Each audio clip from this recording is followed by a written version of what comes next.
that's okay, we will actually get started now. So to all those people out there, welcome and thank you for joining another Advertising Matters Views from the Frontline. Our initial series of 6 shows was well received, and thank you for that. So we're back with another 6, but they will be semi-monthly, which if you're working in a media agency is every 2 weeks.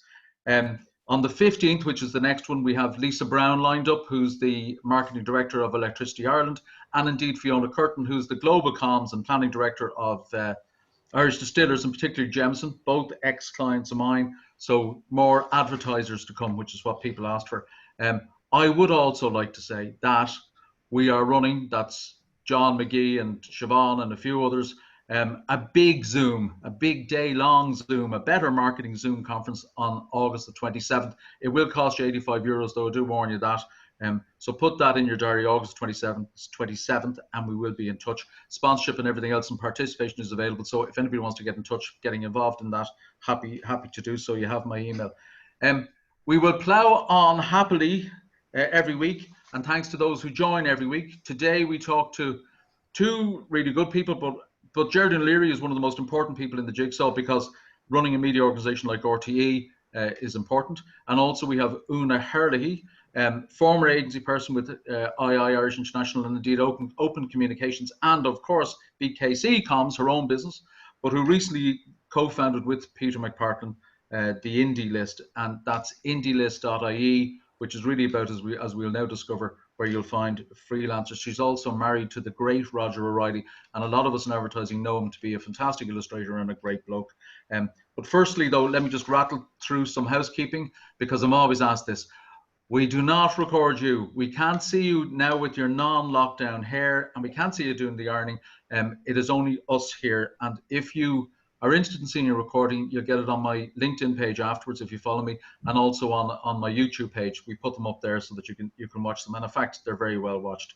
So we can see you. You can relax, watch, listen, and hopefully you find it useful. We'll poll you at the end, as we always do, just to try and get some feedback in terms of what other guests we have on and who you'd like to see on. I'm Stuart Fogarty of Admatic AdTech, Streamabout the video agency, webinarsireland.com, and AFAO'Meara Advertising. My job is purely and simply to moderate this and just to try and keep the conversation good and to keep it positive and to keep it going.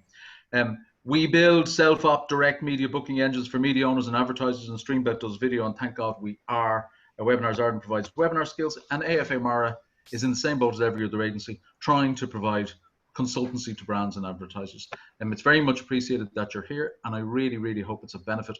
But thanks. It's over in 1 hour. We just normally go past the 2 o'clock till about 2:05, so thereabouts. That's to allow people to get on at the start. And as you can see, I'm still here trying to make my way out of the advertising jungle here in our offices. Joining us again this week is the fantastic, fabulous Siobhan O'Connell of Business Plus magazine and indeed bizplus.ie. She's coming in straight live from Paris. And John McGee of IMJ AdWorld, who have supported these sessions right from the very start. They simply wouldn't happen without the support of John McGee, who is with us as usual. He is, as Geraldine pointed out, known as Jack to his close personal friends, all 2 of them. He also is the fab AdWorld.ie, and I always say it, if you're in the advertising business, you need to subscribe to AdWorld.ie. It is free, but the ad business seeks that out every Friday. He also writes for the Sindo, Sunday Independent, a marketing column every week. So he's a man of advertising, many advertising colours. Jack and Siobhan then contribute as we go. Geraldine O'Leary joins us live from Wexford, who is the great group head of commercial at RT and indeed a member of the executive board. You might not know that she is True Blood Advertising. She was in Saatchi's when I knew her. She was in Zenith. She was in DD's, and she started in Brian Crone's with the late Jerry Brandley, who I also knew. And like me, regrettably, is a fellow at the Marketing Institute. What you didn't know was that she has a degree in psychology from UCC, so she can look into your soul, and that's how she's such a good negotiator. So tell us, Ger, how are things at RTE, and how have they all been in the lockdown, and will you be returning to Montrose? Well, Stuart, nice to be here. Thank you for asking me along. How are things in Montrose? I've just come back from 2 days there. It's a very different place. It's a very unpopulated place, and I think it's fair to say that since the lockdown, of the 1,700 staff who would normally be at RTE and maybe 1,600 in Dublin, there's probably been an average of about 200 there. So once lockdown happened, the priority obviously as national broadcaster is to keep services on air. The priority was news and current affairs on Radio 1, frankly, because they were absolutely essential. So those staff were prioritised access to RTE, and the rest of us kind of went on our merry way. So I guess things are good. I think where we've got to, I think we've done very well. I think a lot of media have done very well. I think what RTE proved was what our place is in Irish society. I think the fact that we were the go-to place for people to come to for information, our trust and all that kind of stuff. I think that all absolutely came through. We've got a lot of feedback from people saying, you know, we weren't really sure about this argument about RTE's role in our Irish society, but COVID has proven exactly, has reminded us exactly what it is. So I think that we proved that we got a couple of monkeys off our back. We proved that we can be agile. And God knows that's not something we were known for. I mean, we got, you know, the commercial department is 75, 80 people. We got everybody working remotely within 48 hours. Again, who would have thought that would have happened? And I think in terms of our program making and the kind of content that we delivered, we responded really, really quickly. The education hub, for example, the school hub was a response to people saying, help. And then we did a lot of other things which I think got the public mood, like did a virtual Paddy's Day parade all that time ago. We did virtual Pride last Saturday, and we did an awful lot of things to try and like shine a light, to try and bring the country together. So I think it's been, look, like everybody, it's been really tricky. From a revenue side, it's been particularly tricky. But I think as an organisation, we showed up, and I'm really proud of how we showed up. Well, Marks, and can I ask you, Ger, what is happening on the revenue side, and what has happened, if you can talk about a little bit, even in percentage terms, on the ad revenue, both in terms of television and indeed on radio? Well, let's start with radio, because radio is a great story. Our radio revenue will be flat at half year. Now, let us all be honest, that is propped up by one very large client, which is the Department of Taoiseach. So the government spend was obviously, and not just for RT radio, for all radio stations, including local stations. What literally kept the wolf from the door was government advertising. I mean, some of the major categories had to stop advertising straight away on both TV and radio because their services were no longer available. But certainly the government advertising revenue helped us hugely on radio. So in radio, we are flat at half year across January to June in RT radio, which is obviously a very good result. And as I say, we have to thank the government. So with that, and just to say a shout out to our team, meant that I have people who normally work Monday to Friday that were literally working 7 days a week, because Leo Varadkar tended to make his announcements on a Friday evening. They then, based on that announcement, decided what they needed to put in their advertising. And literally we were getting ads in at, 11 o'clock, 12 o'clock at night, being copy cleared and getting to air for Brendan O'Connor the next morning. So, so we proved that we can do it. We put the customer first. The customer in the main was government. There were other people who needed us to be reactive, but nobody quite as much as the government. So the government deserved the service they got from us, and they've really helped on radio. On TV, I think we've done better than other. We've certainly done an awful lot better than the UK. Won't give absolute figures, but we're down about a third, thereabouts in Q2, and it'll probably less than a third, and I think that people were talking. I mean, somebody said that we were going to be down 65% was the figure Alan Cox quoted at one stage, if I remember rightly. So I think we have 35% decline in your biggest revenue stream, or 30 to 35 is a major decline, but I think it's a lot better than other numbers we've heard. And if you listen to the UK, they're talking minimum 50% for TV. So I think that we have, under the circumstances, it has been less awful than other media. I mean, take people like Outdoor that were down 95%. So radio propped us up, a smaller revenue line. Our biggest revenue line is down somewhere just over 30%. And recovering.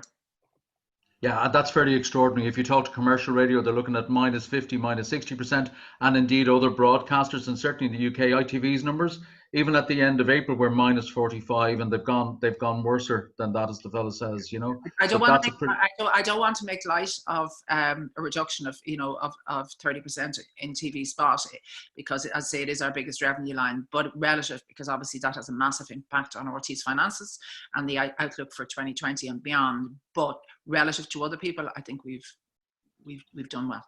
Yeah. Okay, thanks, Ger. And we have Una Herlihy of indielist. I've got to be careful to say Una O'Herlihy. You see, Una Herlihy of indielist.ie, live from Milltown, a true international Zoom this week. Tell us, Una, where and what is the idea and where did it come from? Yeah, well, thanks, Stuart. Thanks for having me on. I really appreciate the opportunity to come on and talk with all your other very impressive guests. Look, I suppose the indie list it's a kind of an unusual story, I guess, because I mean, it's kind of like we accidentally set up a business in the middle of the worst crisis that any of us have ever experienced. And how it actually happened was, I'll tell you how it happened first of all, and then I'll kind of give you a summary of what it is. But when COVID, when the lockdown started, so around the kind of the 15th, 16th of March, certainly my own business as an independent, as a self-employed person, sort of fell off a cliff. And, you know, I didn't kind of panic too much about it because I knew it would recover, and I'd been working as an independent for the last 18 years and, you know, boom and bust, and, you know, things kind of come back and they find their own level. But what was very hard to hear from my perspective was a lot of people who are also working independently, freelancers in particular, were kind of coming to me and just really kind of looking for advice on how to get out there, how to kind of network in the context of this like really, really changed environment. And I used to always sort of feel that the path to networking and the path to continuous professional development and even collaborating with people is very difficult when you are an independent, when you work on your own. For me, it was it was the easiest thing for me because I was always kind of pretty okay at that. But I used to always think that like for certain freelancers, that was really, really difficult because a lot of them, particularly let's say the creatives, they were great at networking within their own pool of peers, but not so much in front of where the client opportunities might be. And so over that sort of period of time, I was constantly getting kind of emails and text messages and phone calls from people. And I was, don't feel too sorry for me now because I was lying in a hammock on the Maybank holiday weekend, and this thought came to me that, you know, I was just going to put a post up on LinkedIn inviting people who were suffering or kind of worrying or looking for leads to get in contact with me, and whether those leads were directly in clients or with agencies, I would do my very best to put those people in front of those opportunities. And within a couple of days, I sort of thought, I'm surprised at how many people have actually taken me up on this idea. And so I decided then, I had started to kind of make a few introductions for people, and I had asked those that would engage these people to make a donation to a charity that I'm involved in, which is As I Am, Ireland's autism charity. And literally the floodgates just opened. Within a couple of weeks, I'd say I had about 100 people from all different areas of the marketing mix, from planners to account handlers to project managers to SEO people to copywriters, producers, art directors, designers, like everything. I even had voice coaches kind of coming to me. And I thought, this is really interesting actually, because post-COVID, all these new skills are actually going to be really, really interesting as people are showing up on Zoom and all that sort of nuances of interpersonal communication. You know, all bets are off now. So, you know, kind of people who are specializing in helping people show up in Zoom calls, that's kind of an interesting idea. So a few weeks into it, I started to think this is actually really quite overwhelming, and it coincided with the wonderful Peter McPartlin giving me a call and saying, I think, you know, you're onto something here, because there's always been a huge bank of creative and strategic talent that operates freelance in this marketplace, and actually the whole industry is kind of supported by this interdependency between agencies, clients and freelancers, all of whom depend upon each other to thrive. But the problem was there was no marketplace for freelancers to peddle their wares, to network, to, you know, engage in any kind of CPD. And so Peter and I had a number of conversations together, and we decided we were going to go for it. And so we set up the Indie List, and basically it's an initiative that's been created to represent the freelance community in Ireland of highly experienced people across all the disciplines, from strategy, creativity, digital, project management. And we can provide clients and agencies with access to the broadest and deepest range of skills for projects that are both short-term or longer-term projects. And so I suppose in summary, it is effectively a new communications model for a new economy. Yes, and I spent some time looking at it, and excellent and all as it is. Also, just explain the charging. I know how it works in it, but you might just explain the charging structure. Yeah, so up until so for the first 7 weeks, I was doing this completely on a pro bono basis, and obviously I'm not a lotto millionaire, so I kind of had to find a way to turn it from something that was social at heart to something that would be revenue generating and would cover the investment of time that myself and Peter are putting into this. So we don't charge freelancers anything to be on this list. Yes. We levy a small fee to clients or agencies who engage with freelancers through the list. That is a 10% charge on top of the freelancer's bill. And we invoice that directly to the client.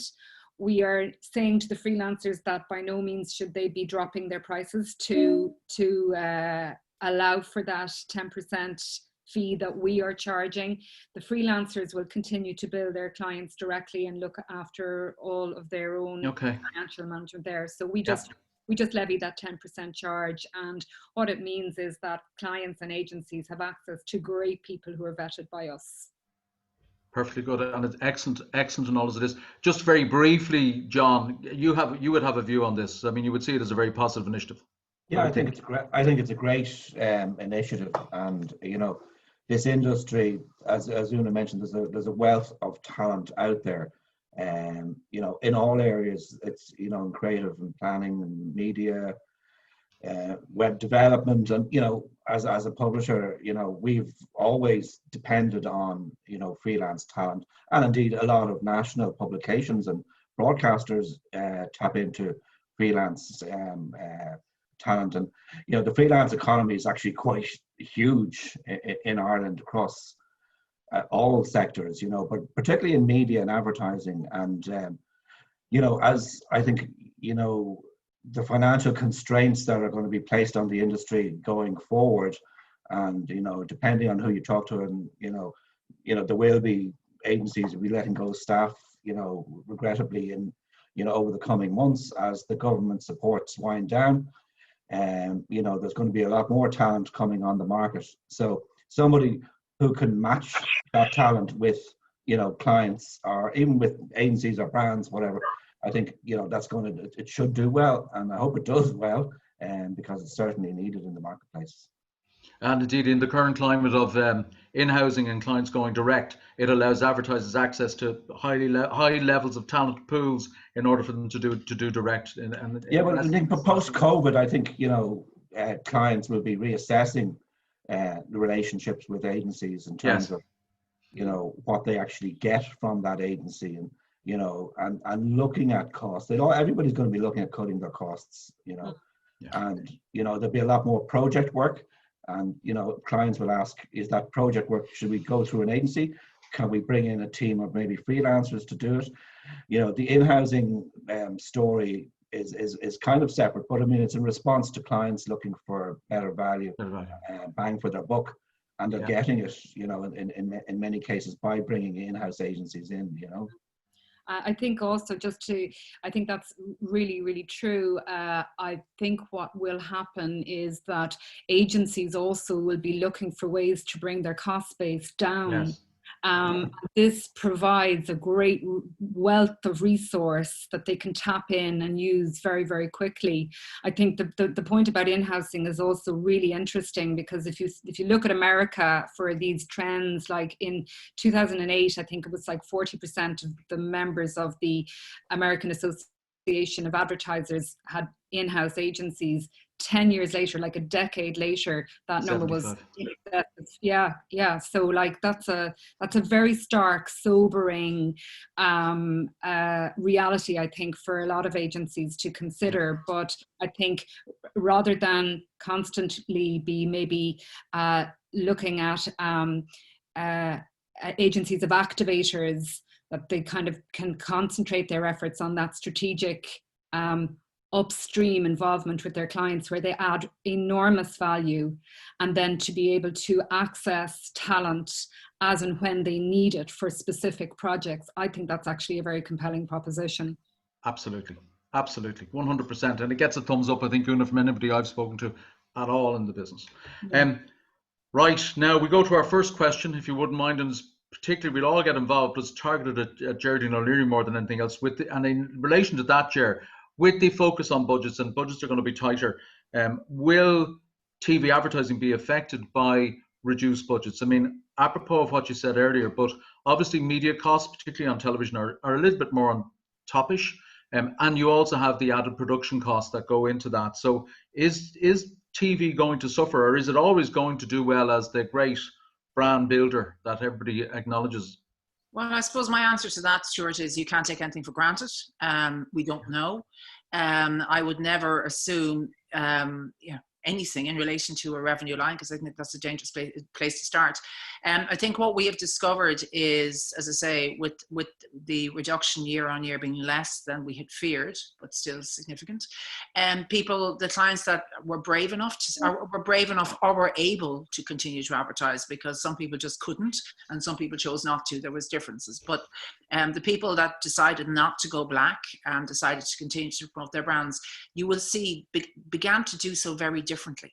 And if you looked at the advertising on television, the messaging was changing, the tone was changing, and I think that clients decided to use television in a different way. And an awful lot of the messages from clients advertising on television now are, we're here for you, we're here to help you. So I think that, and that required making new copy, even though people had to socially distance, and however they did it. So I think that the commitment to television was shown by the people that stayed on air, not necessarily using original copy, but actually developing new copy to get a new message out. And one of the conversations that one of the areas of conversation that dominated our conversations with clients was getting the tone right. Clients wanted to get the tone right. They were very conscious that ads that might have seemed appropriate in February did not seem appropriate in April because people were locked down in a different physical situation. So I think, people are continuing to use television. Yes, television is more expensive, but television comes out at the top of every econometric study anywhere in the world ever, as the strongest medium for delivering results and delivering sales. So yes, it's more expensive, but you get what you pay for. So I would be optimistic rather than overconfident, because as I said, that's not a good place to be. But we have to continue to sell the message. And one of the things that we're doing with the client presentation we're preparing at the moment is it's becoming a lot more research heavy than our normal client presentations would be, because now is the time to go back to all of those great theories that are out there which tell you that you've got to keep advertising your brand. If you stop advertising, it's going to take you longer. I don't agree with you. I don't agree with you there, Jerry. I think that, just to go back to the point that you're making, television is more expensive, but I think the problem will be to have the money to do it rather than necessarily the cost of it. I accept everything you're saying. I don't think, by the way, you know, advertising through recession, you know, when you're letting people go, when you're closing your offices, when you're doing all that, that's, you know, it's down the list. But are you seeing shorter commercials, for example? Are you seeing 10s, 20s, more of those? No? And just to reiterate what I said earlier, there were people who had to stop advertising for all of those reasons. And I absolutely acknowledge that and said that. And then there were people who chose not to advertise even though their brands were still on the shelves. There are two differences. The people who had to stop advertising. Others, the people whose products were still available, some people chose to advertise and some did not. They're the people I'm referring to. No, we haven't seen a reduction. And in fairness, particularly on radio, the government advertising, bless them, 90 seconds is a short one for the government on a Saturday and Sunday. It's normally 100, 110. So no, we haven't. I think that the message that people want to get out is what drives everything. And if that means a longer commercial, they're prepared to make a longer commercial. Siobhan, you're going to say that magazines are the great brand builder as well. I know that they are. But do you have a view on this? Do you think that television will suffer? Or what's the view in the long term? Look, I think most companies took a sales hit. So, you know, it's not surprising that they've had to cut back budgets. And, you know, there are hundreds of well-documented cases that say brands maintaining advertising spend will emerge stronger through recession. But at the end of the day, this is the most severe economic downturn not any of us have ever experienced. So it's very hard to justify spending lots of money on advertising if you're letting people go. One thing I would say, though, that is coming through in my own business is the importance of a trusted environment, the importance in context in media. That's never been more important than it is now, especially when you look at all the areas of brand safety online, you know, short-termism, demand for instant results. I think perhaps there's an opportunity for marketeers to have a rethink as to how they're presenting their brand, and are they doing that in the most effective way possible for all of their objectives, not just getting someone to click on an ad. The strength of magazine media is that it provides very valuable moments of pleasure in a very trusted environment with purpose as well, because you know you've got strong editorials surrounding those commercial messages. But also magazines are no longer seen as just print titles. That has moved on now. So we're now seen as exciting brands that can deliver many elements and touch points for an advertiser, be it across branded Zoom-in-R events, you know, such as we're going to be looking at, in-house influencers creating communities, key social media channels, as well as the original quality and the respective print title. So all of those factors show how magazines are evolving in this new age.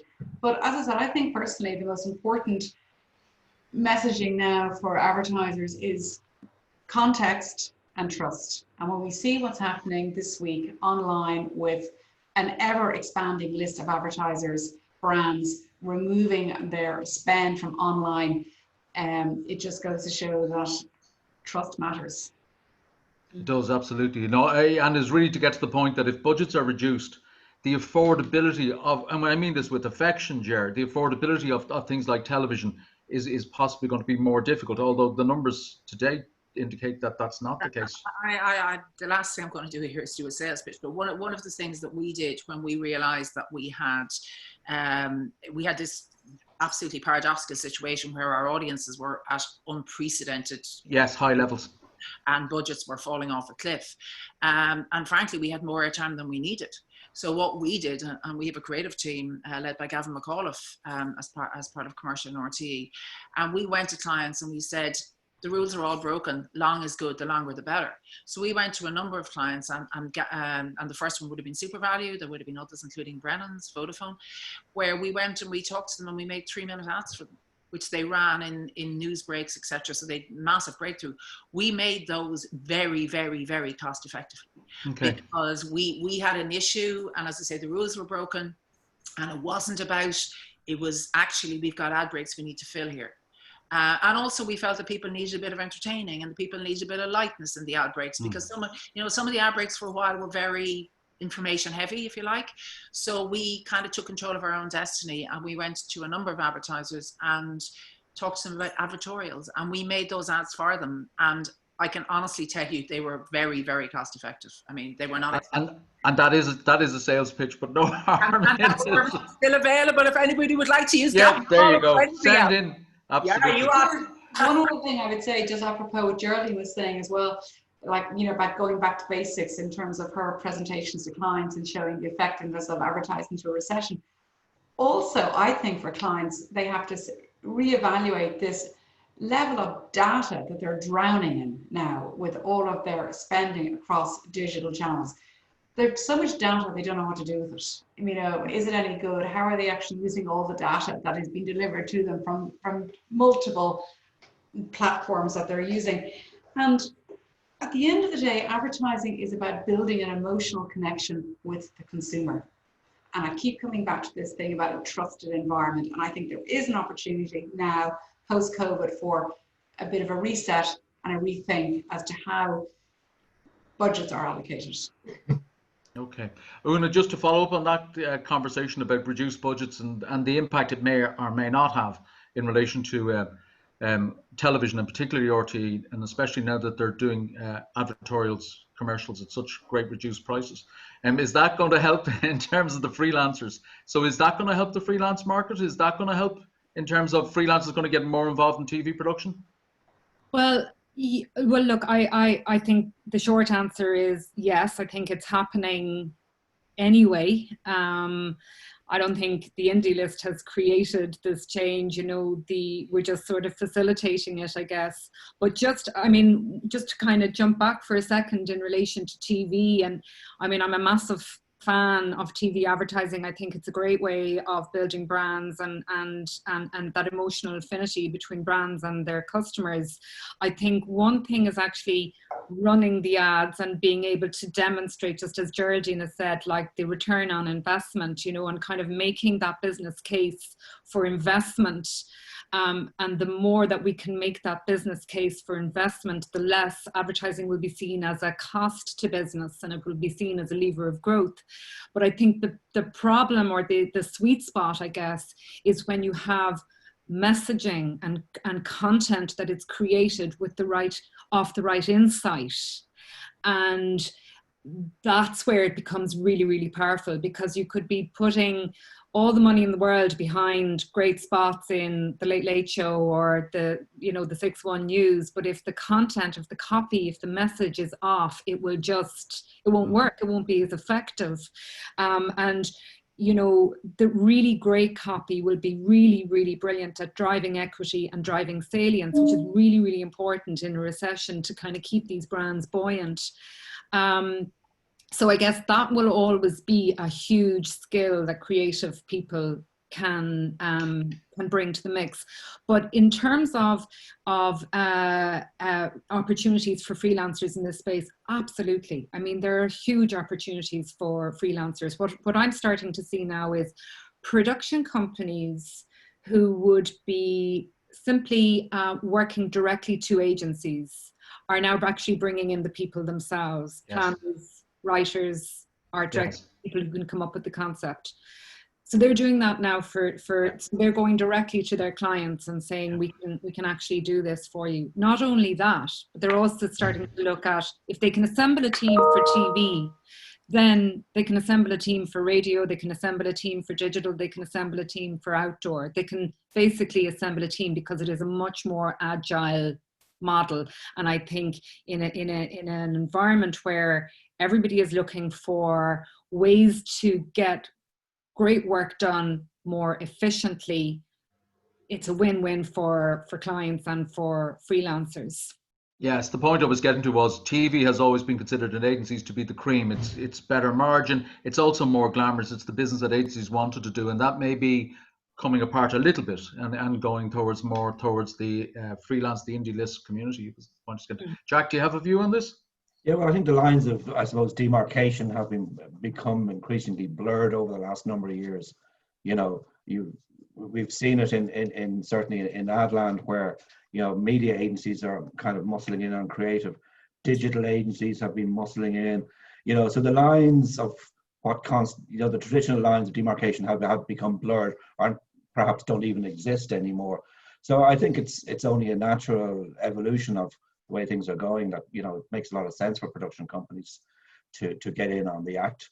And, you know, PR companies are also getting in on the act. So, you know, and the piece that Geraldine referred to, you know, Super Value making cookery programs with Kevin Dundon, you know, that probably would have, you know, gone through an agency, you know, 3 or 4 years ago. Yes. So, you know, I think people are becoming a lot more thinking laterally and becoming a lot more creative and innovative, and it's open season basically. You know, I mean, I think anybody who can create effective piece of communications for a client, you know, deserves to be at least listened to, and whether it's a PR company, whether it's a broadcaster, or whether it's a media agency, you know, I don't think it matters anymore, or whether it's a freelancer. You know, if you can deliver a piece of content that, you know, resonates and creates that emotional bond, as Siobhan referred to, with a consumer, well, then why not? You know, it doesn't have to be. I would absolutely agree with you, but with, especially now, Jack, with unemployment happening in the sector, will the dynamics of agencies and advertisers and agencies representing advertisers change? Is that the change we're seeing manifested directly by people like indielist and people like Una? Yeah, I think so. It has been changing, and it'll continue to change. Now, of course, you know, there will be clients who will also always want to deal with an agency because it suits them. There will be clients who want to bring in-house agencies in. You know, there will be smaller clients who will maybe just, you know, want to maybe ditch their agency and deal with a team of freelancers. You know, so as I said, it's you know, it's different horse with different courses, and so it's but it's evolving. And I think it's only going to increase over the coming months and years. And, you know, I think it'll force a lot of agencies maybe to sort of reevaluate the proposition that they have to offer, and, you know, maybe even, you know, in terms of how they invoice and the costs that they incur.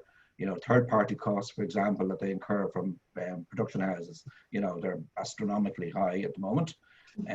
Yet, you know, that's all being passed on to the client.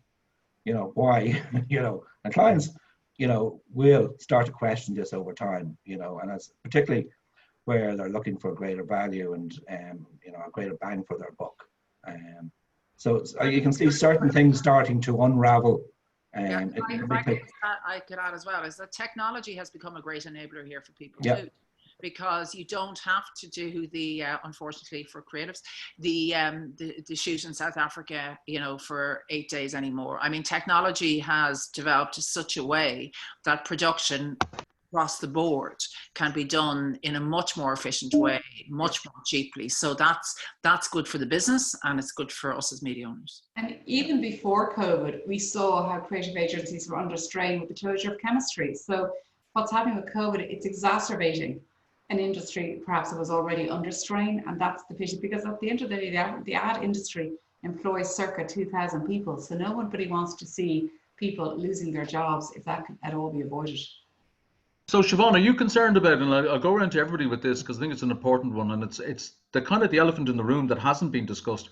Are you concerned about the future of the agency ecosystem? And in fact, I heard Geraldine doing an interview about this about 2 years ago. Are you concerned about the agency ecosystem now as it currently stands, and the debts that are swilling out there, particularly to media owners? Are you concerned about that? I think it has to evolve. If you look at if you look at publishing, broadcasting, you know, all those industries have evolved significantly in the last 3, 4, 5 years. I'm not sure the ad agency business has evolved to the same extent that they are asking the media owners to evolve and to change, and the rate of pace of change that the agencies are looking for. So I think they have to look at their own industry, and they have to see, okay, well, what should we be doing now to bring our model forward? Am I concerned about agency debt? Yes, of course I am. We're in a fortunate position that we have the best credit controller in the whole of Dublin, so we're very lucky. She's very, you know, she kind of keeps a very close eye on things. But, you know, some creative and media agencies, I mean, most of them are availing of the temporary wage subsidy. That's going to end in August. What happens after that? It's currently supposed to end in August. So when that ends, that's going to put a big strain on agencies. Office rents are going to be another big issue they're going to have to consider, because if they have big offices and they have possibly at best a third of their staff on site at any one time, they're going to be looking around a lot of empty space going, oh, this is costing us an awful lot of money, but they're tied into leases. So yeah, there is going to be consolidation. As night follows day, it's obvious. There will be consolidation. And coupled with the agency, particularly media margin controversies that seem to come up here every time we're on, you know, given the ISBA AI webinar this morning and so on. Ger, I know you've got to be careful, and I understand that, but do you have any concerns about the agency ecosystem as it currently is? I'm sitting here wondering what I said 2 years ago, because I've absolutely no idea what you heard me say 2 years ago. But I think it's fair to say that I've said this for a long time. You were concerned about agency margins, and you were concerned about the middlemen concept. So I am concerned. I have been concerned about the agency model, and you know, and you said at the outset, half of my very long working life was in agencies. I love the agency business. So, but I've been concerned about the agency business model for quite some time. Because this is nothing to do with COVID, it has nothing to do with anything, because I just don't see how it can continue at the rate it is, when for me, the model of financing media agencies I'm more familiar with, well, I worked in more of them, I guess, but the financing of the media agency model has worried me for quite some time, and it continues to. So yes, is the answer. I am concerned, but it's just a concern that has probably been exacerbated by what has happened over recent months. But I would say I've raised that concern 5-6 years ago. And the other problem, Stuart, I would say, is if you look at any other industry, the travel industry is a fantastic example. Where there is an industry with a middleman, there's always room then for that to change. And that's what we have at the moment. We have an advertising agency industry where you have a middleman or middle woman or middle person, and that means change will have to take place in that whole sector. Yeah. Well, as you know, Siobhan, I have to declare business interest here, because what Admatic does is it puts ad tech like Ryanair.com in the middle, so advertisers can go direct to media owners. So just declare that. Una, you're an ex-agency, and indeed as Geraldine is, and as I am, I'm second generation agency. So do you have a view on this? Yeah, I mean, I would absolutely 100% agree, and I've been saying it for a long time. I am really concerned about the agency ecosystem. I think the rate of adoption around key kind of necessary changes has been really, really slow.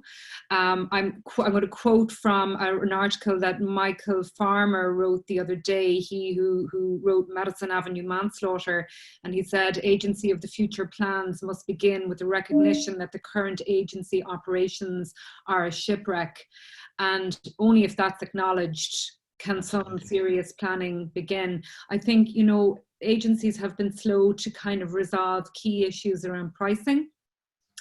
And I think that there's a fundamental misalignment between client and agency interests around that model, because what the client wants to buy less of, the agency needs to sell more of. Correct. And just makes no sense. And the commission model always drives that, as well as everything else. And the difficulty, and one of the things Jared did raise 2 years ago, and I mean this with affection because I don't want to put her on the spot, was the margin where you're pitching for business at 5%. Everybody knows that a media agency cannot work on 5%. So you're into secretive things like LTAs, like back margin, like media margin, like rate card discounting, not passing back. Transparency is the issue there. Jack, I know you too have to be careful as well, but do you have a view on this? No, well, I don't have to be careful. I've been right about this for a long time. The model is broken, full stop, and has been broken for a long time, you know. But I would add to that, you know, possibly the biggest threat to the media agency model, and indeed the wider advertising industry, the biggest threat comes from our industry, i.e. publishers, broadcasters, insofar as if we don't have a solvent, thriving media industry here in Ireland, well, we don't have a thriving advertising ecosystem, full stop. And, you know, clients will end up, you know, throwing money away into Facebook and into Google. So we need a viable media industry, a viable and solvent media industry here in Ireland. So we need strong RTEs, we need a strong Virgin Media, we need strong, you know, daily newspaper groups, you know. But going back to that argument about, yeah, I mean, it's not sustainable how agencies make their money, media agencies in particular, how they make their money is not sustainable.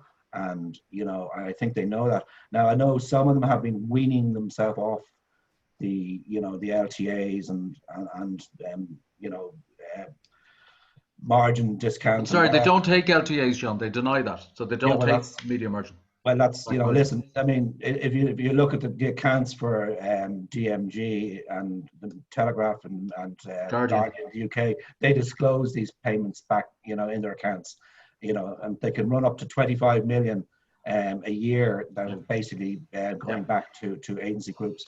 So they're there. Now, you know, whether clients turn a blind eye to it is a different story. That's a different argument. You know, I would argue they shouldn't be. But anyway, but I do, and in fairness to agencies, you know, a lot of them are trying to wean themselves off LTAs, and, you know, by charging clients for you know, fees for things like, you know, proper sponsorship arrangement deals, proper, you know, normal fees that, you know, that they can actually charge clients for, in the same way that accountants charge for services and, you know, your lawyers charge. Correct. You know, and that's the way forward. But it's a very difficult thing for agencies to wean themselves off, you know, where there's almost a guaranteed income stream coming from, you know, traditional media or whatever. It's very difficult for them to wean themselves off that, you know. So, but, you know, as I said, it's the model. That model is broken. It's not a sustainable. I tried explaining this to an accountant friend of mine recently, and he looked at me and he said, you know, are you serious? You know, that's not a business as such, you know, where you're depending on part of your income to be given back to you by media owners for a deal that's not supposed to have happened. You know, it's not a sustainable, it's not a business model that, you know, but unfortunately it's there. It is what it is. And, you know, I don't see it being around in 10 years' time, because I think the media agency model will have changed by then, or at least I hope it has changed by then. And I think the commission model, the idea of commission from media owners is under some level of threat as well. I mean, the answer is to go on fees. That's the answer in my view, because it's open, it's not transparent, and there are practices going on that are slowly emerging that are going to cause, in my view, any agencies some difficulty in the future. But we'll see about that. Can I just very quickly, because we have 10 minutes, can I just, Ger, ask you as well, in line with that, just a little bit of talk about the dual funding issue in terms of RTE, and the talk about maybe RTE becoming a totally self-funded model, as in a BBC. In other words, to lose its advertising model and release that advertising money back into the market. Is that just dreams, stuff of imagination, fantasy? Depends what part of the organisation you work in, frankly, is the answer to that, whether it's a dream or a nightmare. No, I think it's fair to say, and I mean, it's in the public domain, that RTE is, again, all pre-COVID. I mean, Forbes has not been shy in saying that RTE's financial model, that RTE is in trouble financially for the longer term, so we need a solution. One of the options, I mean, there are many options, but we are looking for more public funding. We are looking for more public funding. Fundamentally, we're looking for people if we could just erode evasion and the definition of a television, that would get us an awful part of the way where we need to be. But I mean, I don't think it's up to RTE to decide. I mean, the government, if the government is giving public funding to RTE, the government will decide what the conditions of that public funding are. There is nothing that I know that we're going to get so much money that they'll say, and we want you to close down your commercial department.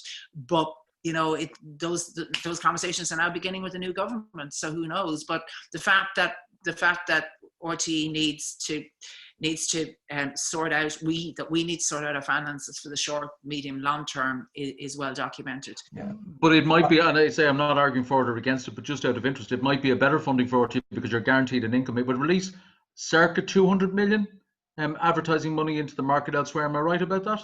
Unfortunately, it's not as much as that this year, but yeah, Sure. yeah. But look, our numbers are published. I mean, it was 145 million net last year. That's published in the annual report. So, that's all commercial revenue.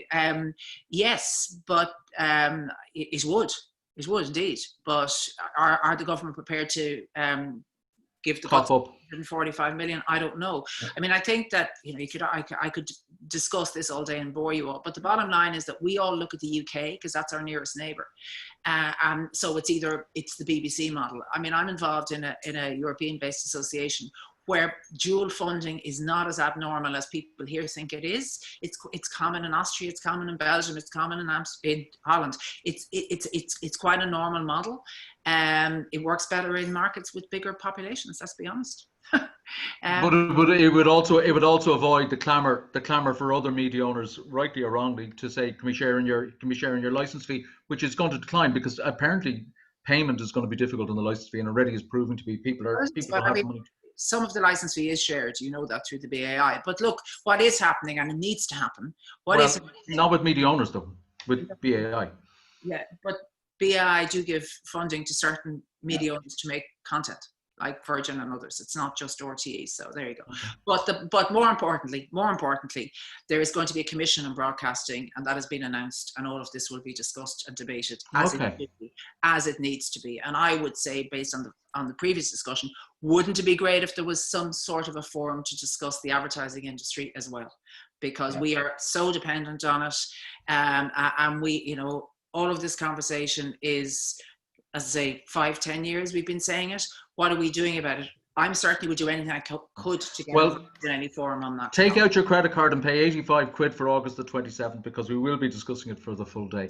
On the future funding of public service, and Geraldine is right, you know, but she talks about the commission of public service broadcasting.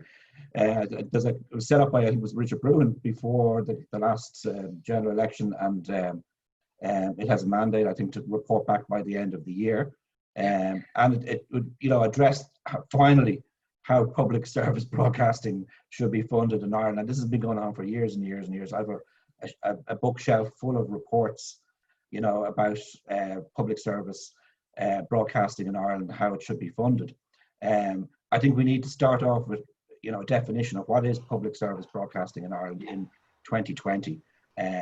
Because everyone has a view on this. The radio stations, the commercial radio stations around the country have a view, and IBI has a view, RTE has its own view, Virgin Media was there, a written report or written submission to the Oireachtas Special Committee of COVID yesterday, and Tony Hanway made a written submission about, you know, saying that they too have a kind of a public service broadcasting mandate in terms of what they do in terms of their news output and current affairs. So I think we need to arrive at a consensus in terms of what is public service broadcasting in Ireland, and to maybe even complicate matters even further, now that we have a Minister for Media, what is public service media in Ireland, you know, because I mean, you could argue if local radio stations are deemed to be public service, providing public service, well, you could argue then that newspapers are providing, and maybe some online sites are providing a public service. Yes. So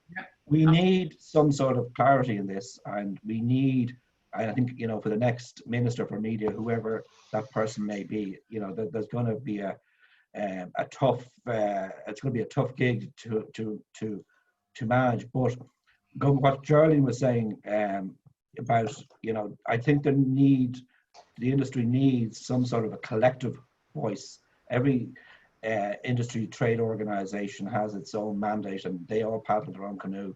IAPI does its own thing, IBI does its own thing, News Brands Ireland does its own thing, you know, but I think these organizations need to be brought together to represent the collective voice of media stroke advertising, because it is one ecosystem, and it's one very important ecosystem in terms of the role that it plays in Ireland. And, you know, as Geraldine said, you know, RTE did stand up and did show up during COVID, and as indeed did lots of other organizations, you know.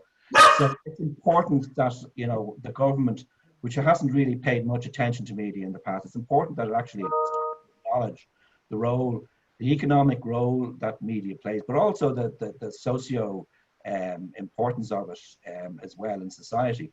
And I think hopefully we're getting, you know, one step further on that road with the appointment of a Minister for Media. I think that would be, you know, a good thing.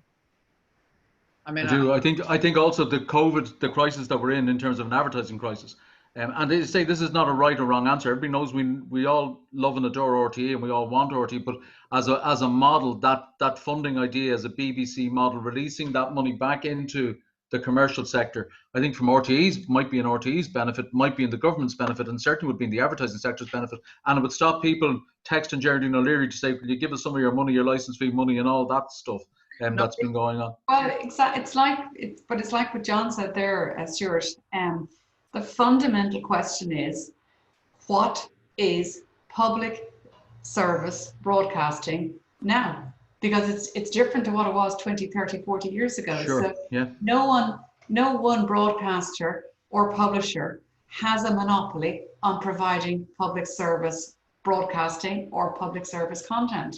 And we just spoke earlier about how the agency model is broken, and so too is the funding model, and it has to be addressed. And Catherine Martin, who I prefer like to call the Minister for Everything, because she's got so much on her plate, but she has a very full in tray for once and for all to come in to sort this out, because at that same committee hearing statements that John was referring to, me and Tony Hanaway was saying how, you know, the huge output of news and current affairs produced by Virgin Media and the investment they're making in independent productions, so too is RTE, but it doesn't seem fair anymore that the license fee is just going to one and is not being shared more evenly across the industry. Yeah, but I think it's really important to say, just to make sure, that RTE welcome that conversation. We're not arguing against that. It's not, you know, sometimes people, I'm not saying you are, people assume RTE are taking a particular position on something. Can I just say that we welcome that commission? Which is great. We completely agree. And when I say that we showed up during COVID, so did lots of other Irish media owners. I mean, you know, I'm representing RTE, so I would say that, wouldn't I? It's not just us. So we welcome that. And let us get on with knowing where the funding is coming from the short, medium to long term, so we can all plan. But Exactly. I think, and as I always say, and I appear Charlie Stoney's driving initiative at the moment with people across the business, and I think we have a lot more in common than we have apart. 100%, and that actually requires government to step up and start making some decisions.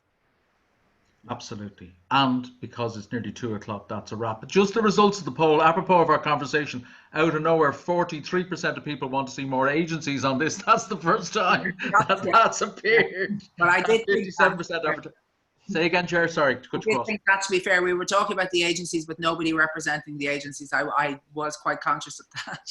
Well, to be fair, former have fellow Charlie of the Institute of Advertising Practitioners in Ireland, former largest agency owner, but I do represent the agencies in a point, insofar as it's important to make the point that the agency business and the media business has changed, and there's advertising agencies and there's media agencies, and that's the issue. But it's an interesting conversation, and it's one that should be had because it's never talked about, and LTAs and back margins, Geraldine, are never discussed. They're the second secret of Fatima, or the fifth secret of Fatima, whatever secret it is.